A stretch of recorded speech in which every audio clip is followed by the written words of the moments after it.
Hello and Assalamu alaikum. Ultrascan Diagnostics here. This is the CBCT of the patient that you had requested. The area of interest is the lower right 6 for crack evaluation. On the 3D rendering, we can see that there is furcation involvement on the buccal side underneath the restoration. This is the transaxial view, which is basically the proximal view. And here where you can very clearly see that we do have a few areas of crack. This crack is propagating from the occlusal aspect all the way towards the crest of the bone on the buccal aspect underneath the restoration.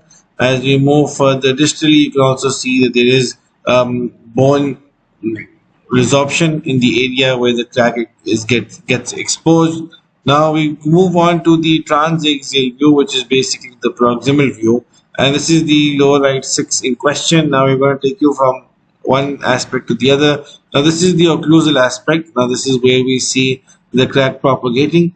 When we move further down, this is an area where we see resorption internally. This is also so this area is where we have, this is the area where we have where my mouse is right now. This is the pulp chamber, but in the buccal aspect of the pulp chamber, we see that there is a resorptive lesion which can be associated with a long-standing crack.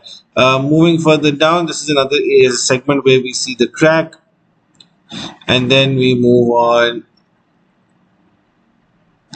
further apically, and we see that there is PDL whitening here and radiolucency. We see another radiolucency here, another aspect of the crack on the mesial root, and as we move further distally, we see another crack here and radiolucency here. So this is what we see on the CBCT, and we can say that there are signs of cracks in the lower right 6. Thank you very much.